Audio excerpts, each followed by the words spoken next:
Welcome back. Taking a live look at Dublin this morning. Little lull. It was fuller about an hour ago.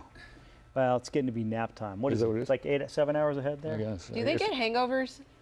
Do you think? Do they? Yeah. Like, I mean, the amount of drinking that they're going to have, like, the next day is just going to be, like, completely, Yeah, aspirin sales tomorrow are going to be... Huge. Huge.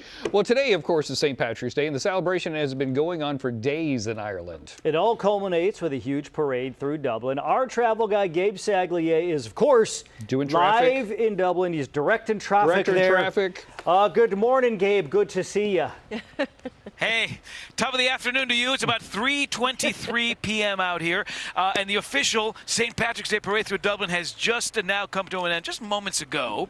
And now what is expected to be a record attendance is dispersing out into the streets, into those pubs and into those restaurants that will have their doors wide open well into the night. I do want to show you what it looked like, though, just moments ago, because the skies above were blue. Whenever the skies are this blue, guys, the Irish have a particularly festive jig to their step, if you will.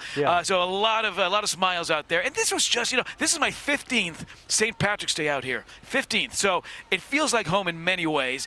This parade this year seemed particularly celebratory and actually longer than usual. Usually it's about a 90-minute parade. It's a little over 2 hours this time around.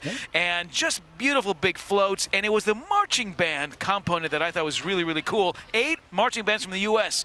part of this parade this year, representing states like Arizona and Texas and Wisconsin and Illinois. And so a lot of Americans, as you can imagine, lining the parade route today. Do you find that it is a largely American crowd there for that? So what's interesting is St. Patrick's Festival here in Dublin started 30 years ago. This is the 30th anniversary of this festival, which really, before that, it was just sort of a day off for the Irish. This was really launched as a way to make this an international party, to welcome a global contingency. And heck, you got people from all over Europe, all over Asia, South America, and I've been meeting with them and hanging out with them over the last several days. But that U.S.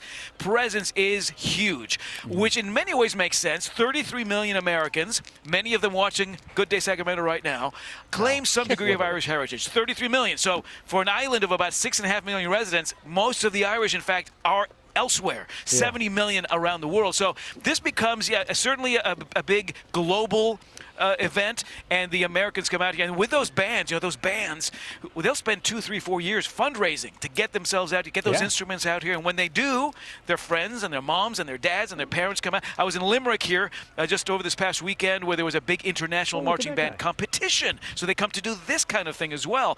And the band out of Gilbert, Arizona took the top prize there, but very contested event there, but a lot of pride and a lot of Americans cheering these guys on for sure. So fun. I think I saw Yelvis, the guys that sang "What Did the Fox Say?" They were in the parade. I think I saw them in the parade, You're right, big stars are everywhere. Big stars. How many times have you been there, Gabe? I feel like just since I've been at Good Day Sacramento, it's been like at least 7 or 8 times since you've been there. Okay, so 15th St. Patrick's Day, 25th trip overall for me, because they just keep stamping my passport and letting me in. So I'm gonna keep on coming back. Well, I did spend some time in Limerick. If you've been to Ireland, Limerick is on that western stretch of Ireland, beautiful sweeping stretch of Ireland. And Limerick is a beautiful medieval town. I always say, listen, come out here. Out of SFO, Aer Lingus has that nonstop flight to Dublin. It's about a 10.5-hour flight. You get here in the morning. Spend a day or two here, and then get out of here. The best memories I have of Ireland are in the middle part of the country, the West Coast, Northern Ireland. That's where you really form those memories, and that's where you keep on wanting to come back. Gabe, I've been twice, and I found that a lot of Ireland looks like the inside of a pub.